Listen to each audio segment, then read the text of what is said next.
So I'm here today to talk to you about intertextuality in Macbeth with specific reference to Shakespeare's play Hamlet.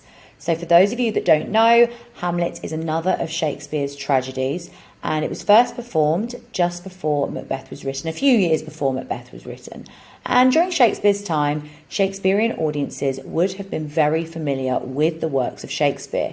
I'm sure that you've discussed in school how Shakespeare tried to make his plays accessible to all in society. So from the very poor to the extremely wealthy and royalty, people would have been familiar with his plays.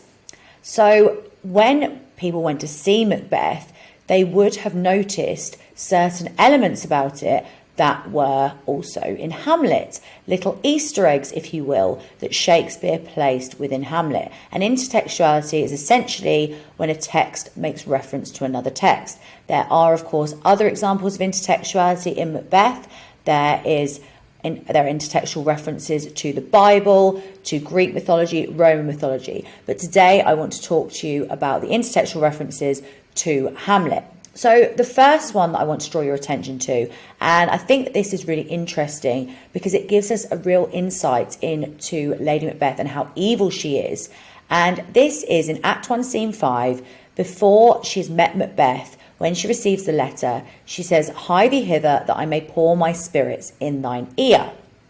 Now, the Shakespearean audience watching at the time would have heard her say this and made an immediate connection to the play Hamlet when she talks about pouring her spirits in Macbeth's ear. Because, of course, she is saying, Macbeth, hurry up, get home, because I basically want to corrupt your mind.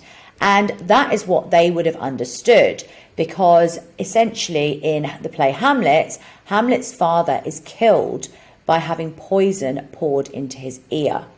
So that is what the audience at the time would have understood Lady Macbeth was saying, which of course we see come to fruition in Act 3, Scene 2, when Macbeth declares, "Oh, full of scorpions is my mind, dear wife."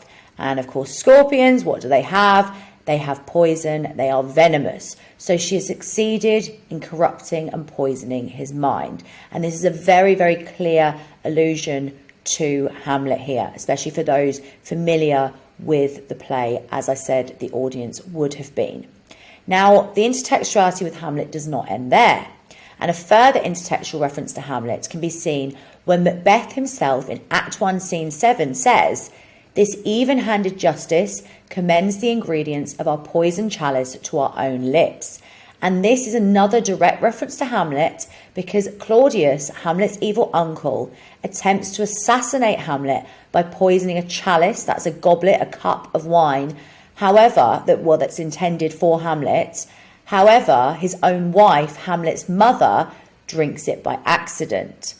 So essentially, Macbeth and Shakespeare are revealing to the audience that justice, aka karma, will reap its revenge, and Macbeth knows he'll be punished if he goes ahead with the killing of Duncan. And of course, Act 1, Scene 7 is where Macbeth is debating whether he should or not go ahead with the killing of Duncan.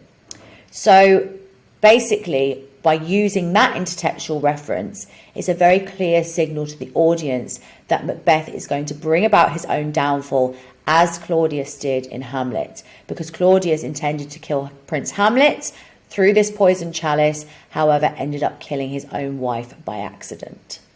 So they are just two examples of intertextuality in Macbeth with reference to Hamlet. There may well be others. Every time I read one of Shakespeare's plays, I feel like I notice something new. So do let me know of any others that you've spotted or any others that your teachers have taught you. I certainly don't have all the answers, and I love to learn new things. So do let me know in the comments of anything else you've noticed, even if it isn't connected to Hamlet, even if it's just another interesting intertextual reference. And the reason that things like this are important are because details like this, not only do they give you greater insight into the characters, but they also really help you to stand out to the examiners and make an examiner think that you have a really thorough understanding of the text with that fine-grained analysis of not only the text, but weaving in the context to produce a much more thorough and clear understanding of the text.